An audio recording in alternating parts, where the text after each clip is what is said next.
नमस्कार, स्वागत है आपका हमारे चैनल में और मैं रानी गुप्ता आपके साथ। इस समय जो खबर है वो दरअसल एमएलसी इलेक्शन से जुड़ी हुई है। जिस तरीके से देखा गया कि 2022 के विधानसभा चुनाव में जहां रिजल्ट डिक्लेयर होने से पहले यानी कि जिस दिन वोटों की गिनती होनी थी उस दिन कई विपक्षी नेताओं ने ये मुद्दा उठाया ईवीएम के हैक होने का। सबसे आगे थे सपा अध्यक्ष अखिलेश यादव, जिन्होंने बाकायदा प्रेस कॉन्फ्रेंस करके ये बात कही कि ईवीएम में गड़बड़ी हुई है और इसका नतीजा जो है बीजेपी को मिलेगा और बीजेपी की जीत होगी। तो वहीं पूरी फोर्स के साथ जब वोटों की काउंटिंग की गई, वहां पे तमाम जो सपा के प्रत्याशी थे वो मौजूद थे वहां पे काउंटिंग रूम में, जहां पर वोटों की गिनती की जा रही थी और नतीजा जो था वो था बीजेपी के पक्ष में और बीजेपी ने प्रचंड बहुमत उत्तर प्रदेश में हासिल की। अब विधानसभा 2022 के चुनाव के बाद और रिजल्ट डिक्लेयर होने के बाद एक बार फिर से एमएलसी इलेक्शन यानी कि विधान परिषद चुनाव को लेकर के फिर से सपा पार्टी जो है इस तरीके के हथकंडे अपना रही है। चुनाव आयोग को समाजवादी पार्टी ने बाकायदा चिट्ठी लिख करके ये शिकायत दर्ज की है कि इस बार एमएलसी इलेक्शन में गड़बड़ी की गई है और वो गड़बड़ी बीजेपी के साइड से की गई है। तो चुनाव आयोग से उन्होंने दरख्वास्त की है कि ये इलेक्शन फिर से करवाया जाए। तो एक बार विधानसभा चुनाव के बाद अब फिर से एमएलसी इलेक्शन में सपा जो है इस तरीके के हथकंडे अपना रही है और ईवीएम को दोष दे रही है और बार बार ये कह रही है कि जो बीजेपी है वो इसमें गड़बड़ी करवा रही है। हमने देखा कि सपा के जो प्रत्याशी थे 36 सीटों में चुनाव होना था, लेकिन 9 सीट ऐसी थी जहां से सपा के प्रत्याशियों ने अपना नामांकन वापस ले लिया, जिसके बाद यह माना जा रहा था कि जो 36 की 36 सीटें हैं वहां से बीजेपी निर्विरोध जीतेगी। जहां 9 सीटों से सपा के प्रत्याशियों ने अपना नामांकन वापस ले लिया तो वहां ये साफ दिख रहा था कि बीजेपी के ही प्रत्याशी जीतेंगे।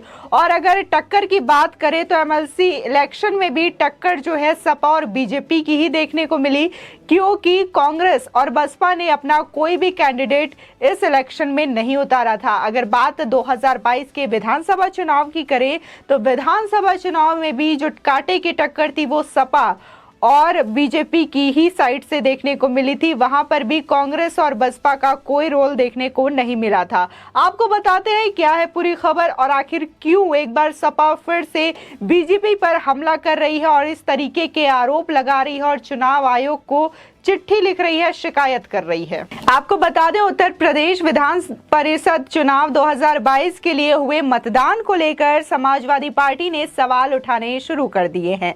एमएलसी चुनाव में कई जगहों पर गड़बड़ी का आरोप लगाते हुए चुनाव आयोग को लिखित शिकायत भेजी गई है।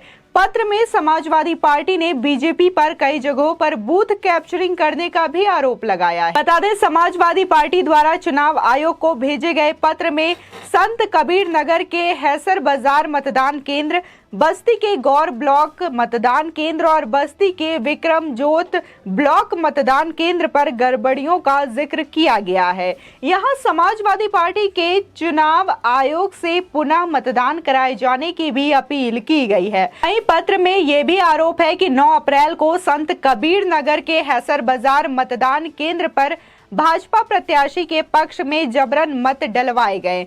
पत्र में आरोप है कि यहां 190 मतों में से सभी 190 मत डलवा दिए गए हैं, जबकि कई मतदाता मुंबई में ही रहते हैं।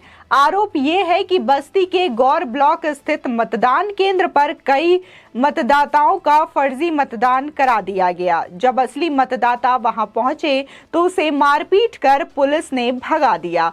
वहीं आरोप ये भी लगाया समाजवादी पार्टी ने कि बस्ती के विक्रम जोत मतदान केंद्र पर हरैया के भाजपा विधायक ने बूथ कैप्चरिंग कर फर्जी मतदान करा दिया है। वहीं समाजवादी पार्टी के प्रदेश अध्यक्ष नरेश उत्तम ने चुनाव आयोग को भेजे गए पत्र में एमएलसी चुनाव के मतदान के की गई तमाम गड़बड़ियों का जिक्र किया है।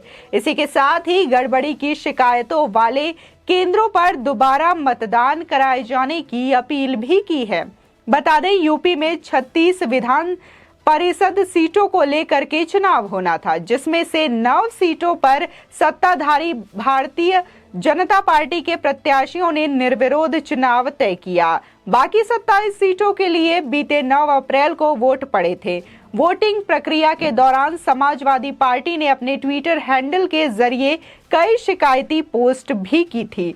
12 अप्रैल को वोटों की गिनती होगी और वहीं पे परिणाम सामने आएगा कि एमएलसी इलेक्शन में किसकी जीत होती है। वहीं अगर बात करें तो उत्तर प्रदेश के तमाम दिग्गज जो नेता हैं वो उस दिन पहुंचे थे। उन्होंने 9 अप्रैल को अपनी मताधिकार का प्रयोग किया, जहां मुख्यमंत्री योगी आदित्यनाथ एमएलसी इलेक्शन में मतदान करने पहुंचे थे। वहीं अखिलेश यादव के चाचा शिवपाल यादव भी पहुंचे थे अपने मताधिकार का प्रयोग करने के लिए, लेकिन अखिलेश यादव नहीं पहुंच पाए क्योंकि जहां उनको वोटिंग करनी थी वहां से उनके प्रत्याशी ने अपना नामांकन वापस ले लिया था, जिसकी वजह से अखिलेश यादव ने अपने मताधिकार का प्रयोग नहीं किया।